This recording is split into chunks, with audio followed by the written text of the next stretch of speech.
Hello and welcome to In Conversation with series.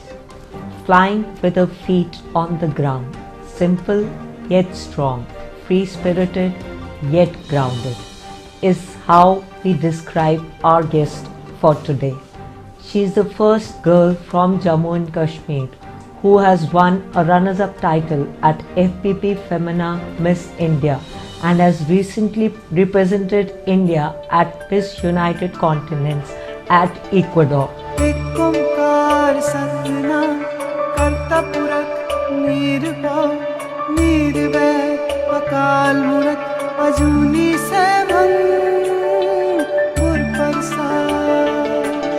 She possesses confident demeanor and an aura of a strong character. Having taken a big leap from law to modeling to a beauty queen, she surely embodies a new marque of women influencers who can achieve anything they wish for.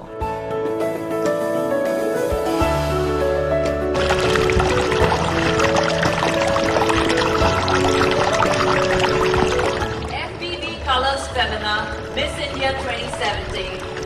First runner-up is contestant number 6 Sana from Jammu and Kashmir. Yes, you have guessed it right. She is none other than the very talented, the very beautiful and the very intellectual being, Sana Dua. Hi Sana, welcome to the show. Thank you. You really have made the city and the state very proud. We are very proud of you. Thank you so much. You know, lawyer to modeling to campus princess, then style diva, and then Femina Miss India, FPB Femina Miss India runners-up title.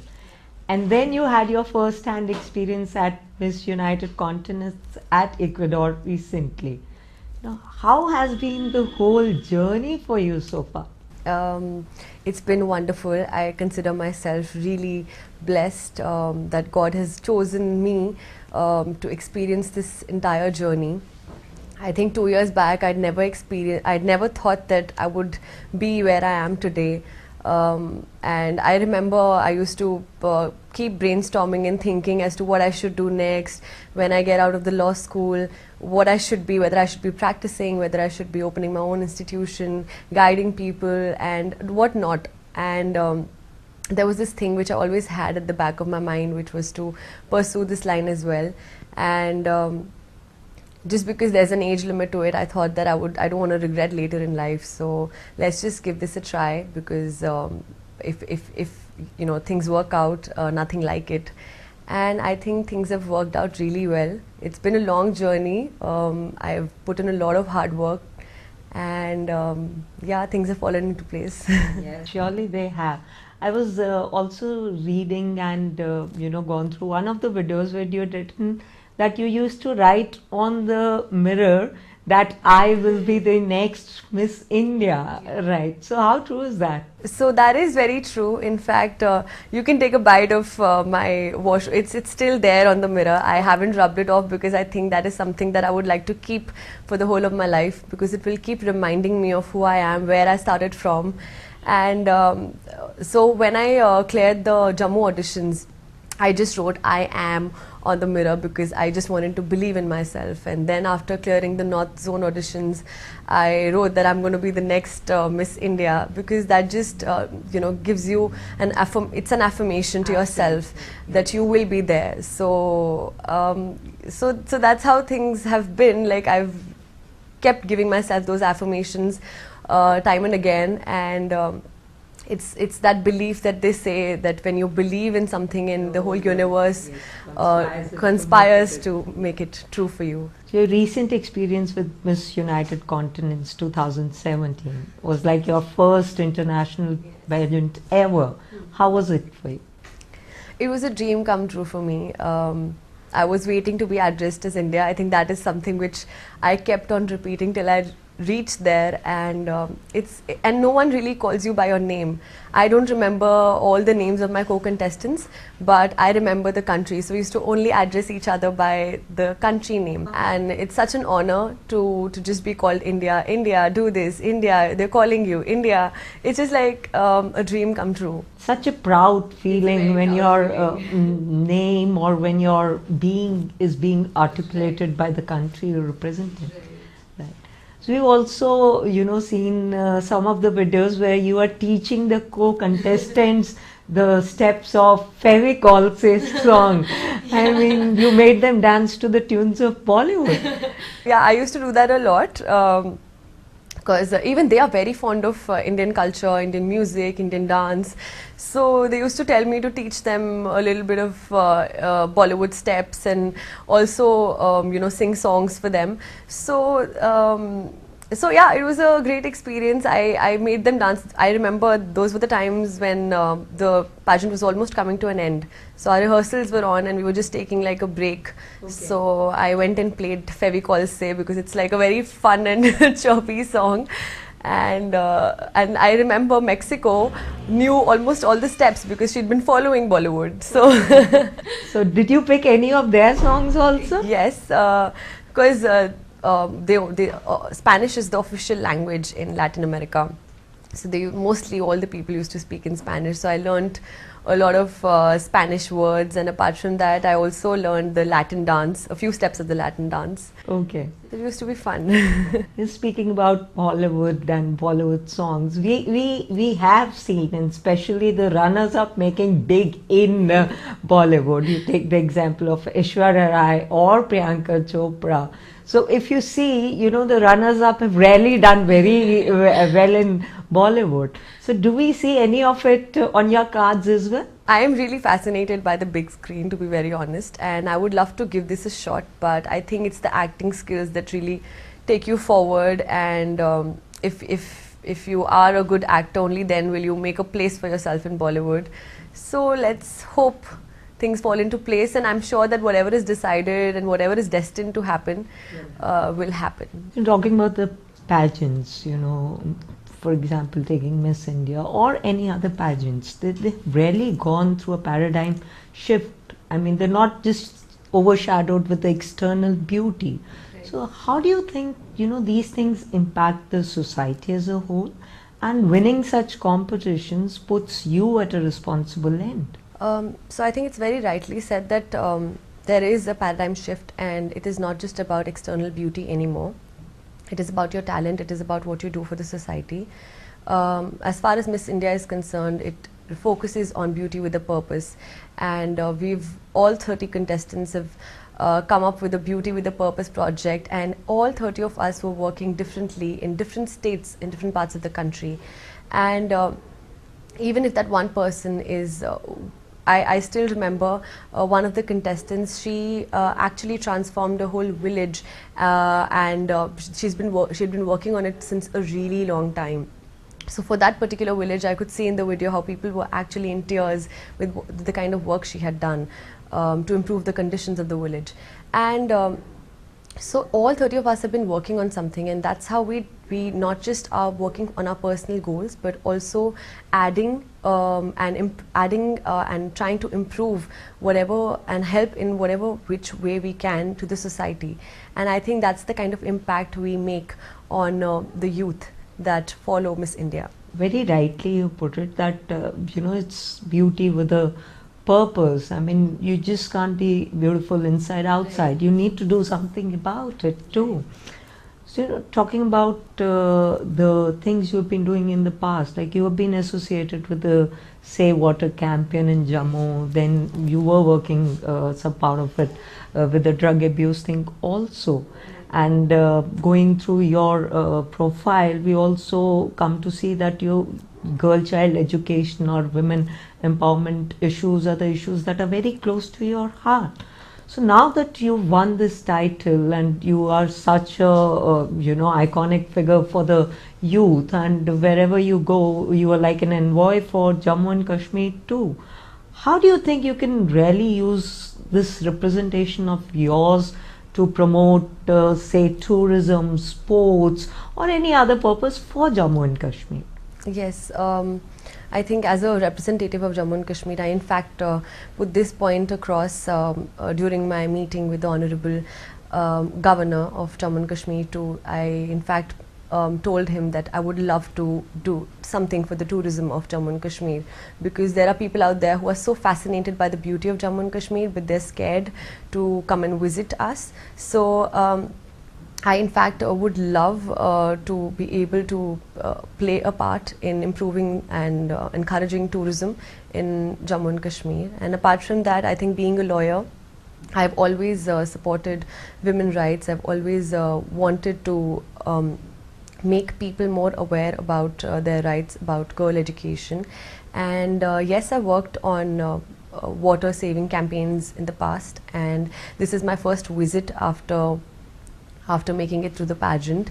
And I think I'm going to be on it, because these 2 months have only been about my international representation at Ecuador. But now that it's over, I'm surely hoping that I'm going to try and do as much as I can on these aspects. Amen for that. Yeah. You're talking about your representation. What all went into it? How was the training sessions? What special diet you were taking? What all went into it? So a lot of efforts have gone into it. I am actually being very true when I say that this is my first break that I'm taking when I'm home, because I remember I haven't even got one Sunday free ever since I won Miss India. So my journey didn't get, they might think that it's all about glamour and beauty, but the journey actually got even tougher when you win a pageant, when you win a title like Miss India. The journey gets tougher because you have a lot of hopes which are on you when it comes to your international representation, and you don't want to be lagging out anywhere. So my day used to be all about getting up, waking up, and then hitting the gym, and then coming back and going for etiquette sessions, for diction, for makeup, hair, because when you go for your international pageant, there is no one helping you out. You have to do your hair on your own, your makeup on your own. You are going there alone. There is no person accompanying you from the team. So it's just you who is handling everything on their own. And it's not easy. It's not an easy task. And a person like me who has been opposite of a beauty queen in the past, it's been really difficult for me, but I'm quite proud of myself. So are we. So are we. Thank you. You're talking about, your experience and all. You've been spending a lot of time with Manushi Chiller and Yes. Priyanka Sharma, and the friendship this trio shares, resonates so much of fun through your social media posts and all.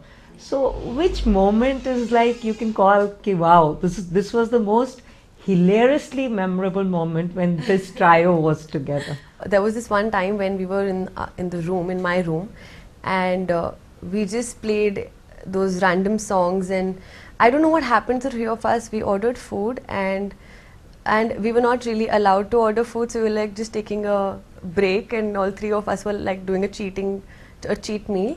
And suddenly Priyanka gets up and starts to dance, and then I get up and start to dance, and then all three of us are, there is no special occasion as such, but we are so excited, so happy, and just trying to burn out that stress.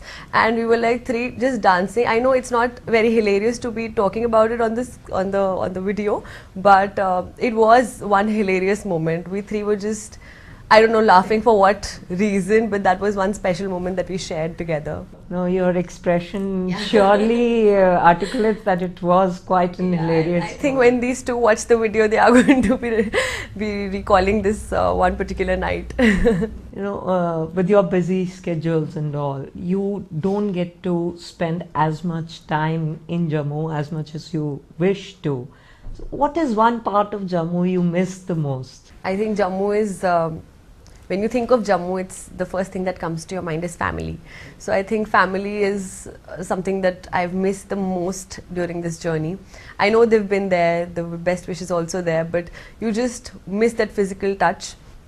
So I think when it comes to Jammu, I think family is something that I miss the most. Sana, when we travel outside and when people ask you, where are you from? Or even when I travel and people ask me, where am I from? And I say Jammu.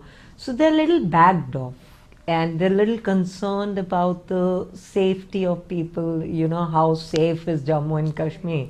But actually it is very safe and beautiful and really a beautiful place to be in. So what message would you like to give it to them, I mean, who wants to come to Jammu and Kashmir for tourism, but they don't because of some misconceptions they have? I think though a lot of things have happened, but I think it's been on the media so much that, you know, people just are so scared to come and visit Jammu and Kashmir while they are really fascinated. When I mention to people that I am from Jammu and Kashmir, there are like two sides to it. That one that you mentioned, and the other is that they're so fascinated that I am from Jammu. But to all those people out there, I would like to say that, you know, there are my friends who I've known since school. They used to not come and visit Jammu. I had so many weddings in my family. I used to always invite them, and they used to never make it because their families were really, you know, they were hesitant to send their children. But this is the time that, you know, my brother's wedding just took place, and all my friends came and visited Jammu and Kashmir because they had to. They had no other choice, and they saw a different side to their own perception of Jammu and Kashmir, and they thought that, you know, what have we been thinking all our lives? It's just absolutely the same as any other city or state in the country, and they had a wonderful time. And to all the people out there, I would send the same message that, you know, you just need to come and visit Jammu and Kashmir to know that it's absolutely safe, and you would really enjoy the culture, the heritage of Jammu and Kashmir. Sana, our journey is never ours alone. I mean, and in the process, we do meet people who inspire us, aspire us, or contribute to our success. So, which are the persons in your beautiful ride along? Huh? There have been a lot of people, first of all, and it has to start with my family because they're the ones who actually encouraged me to go ahead in the line of my dreams. And apart from that, I think my friends, my mentors, they've always been there. They've always helped me become a better version of myself. A lot of people that you meet during the journey, all these mentors, they share a part of their story with you, which always inspires you and always adds to your journey. So I think all of them have really helped me. And apart from that, all my panelists who have helped me on my diction or etiquette or makeup or hair or anything, they've actually transformed me from top to bottom, and I owe it to them for sure. So thank you to all my family, friends, mentors, and people along the journey who have helped me become who I am. Sana, like you said that you got a chance to participate in the Jammu and Kashmir Miss India thing, but there are a lot of girls who really want to get into this, but they don't have clue about it. They don't know where to get themselves groomed from or this thing. And now that, you know, you are at a place, they idolize you, and what according to you can be done in regards to, say, grooming or personality development or the etiquettes we talk about? What according to you can be done in this regard? Since the time of Miss India, I've always talked about setting up my own grooming school in Jammu because there are a lot of people. I remember right after I won Miss India first runner-up, there were a lot of people writing to me that they would want to get groomed by me, or they would want to meet me once, or just, you know, learn about this whole experience. And I would love to share my knowledge with everyone. But I think that I've been thinking about it for a while, and I think that although my efforts can really pay off, but for it to continue and be something which is impactful in Jammu, I think I would need the help of the government, the state government, because that's when we can get a lot of panelists on board, and we can actually focus on a top to bottom grooming of an individual. I can definitely help, and I can definitely play the role of doing that and trying to, you know, share my knowledge and experience and how to go about it. But then I think to reach out to people all across the country and to get them an exposure which is not just limited to Jammu and Kashmir, but an exposure and the kind of experience that they would actually need to enter that industry, and not just about that industry, to just make an individual more confident. I would definitely appeal to the state government to join hands, or to let me join hands with you, or help in the best possible manner, so that we can actually bring this change in Jammu. I'm sure they'll take some clue of it, and we'll be definitely inculcating some change to bring this change in Jammu. So, message for now the Jammuites or your fans, the message for the people of the state, last message. The last message has to be a big thank you. I'm very, very grateful. I'm not able to, sometimes it's just that you're occupied and you're not able to personally reply to each message or each comment that comes on your page or your picture. But I think to all those people who have taken efforts to follow my journey, to have liked my pictures, to have commented, to have sent their support from all across the country, all the world, I am immensely grateful to you, and you all are really valuable to me. So thank you so much for everything. And I hope to stay connected with you.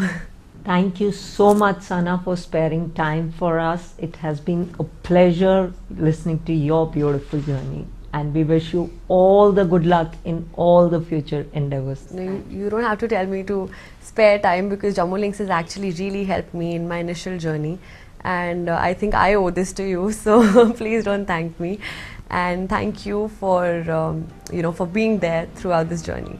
We hope that not only Jammu and Kashmir, India, but all the entire world keep on showering its love on this daughter of soil, and she keeps on bringing proud to us. You guys keep watching Jammu Links News. Take care and God bless.